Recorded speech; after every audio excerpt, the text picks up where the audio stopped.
montre de moins en moins d'images de la réalité, de plus en plus d'images d'imagerie électronique, c'est-à-dire en fait des modèles ou des artefacts, c'est-à-dire des choses qui sont transformées par de multiples machines.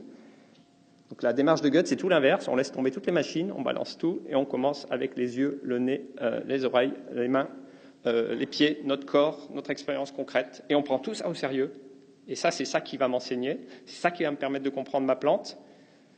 Et là, tout le monde est au même niveau. Il n'y a pas celui qui a le super matos scientifique qui peut faire des études fantastiques, qui fait l'expert et qui vous dit « oui, mais moi, avec ma science, j'ai trouvé ça. Et vous, vous êtes des pauvres Pékins, vous n'avez pas le gros matos, donc vous ne pouvez pas être scientifique. » C'est pas vrai. Une autre science est tout à fait possible. Et une science du vivant, ça part.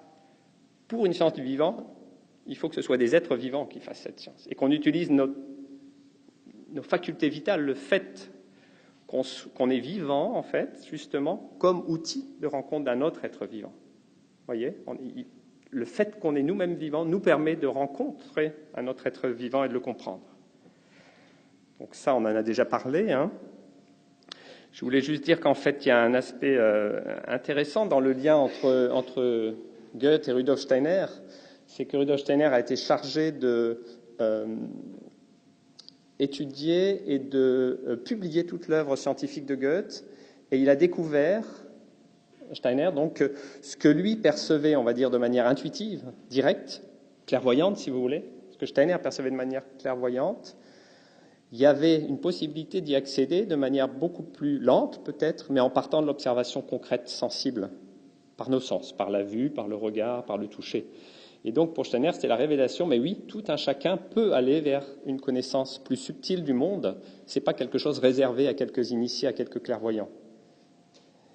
Et partant de ça, Steiner a dit, ce que je propose, ce n'est pas quelque chose d'occulte, comme j'ai lu dans le journal, ce n'est pas des révélations auxquelles il faut croire, c'est une science de l'esprit, c'est une science, c'est-à-dire une méthode qui permet d'accéder à la connaissance de plans plus subtils que seulement le monde matériel. Qu'est-ce que c'est un plan subtil ? C'est déjà la vie.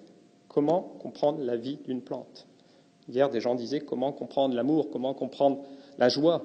Ça ne se mesure pas. Il faut d'autres instruments pour accéder à ça. Mais c'est des réalités. Tout le monde sait ce que ça veut dire, la joie ou la tristesse.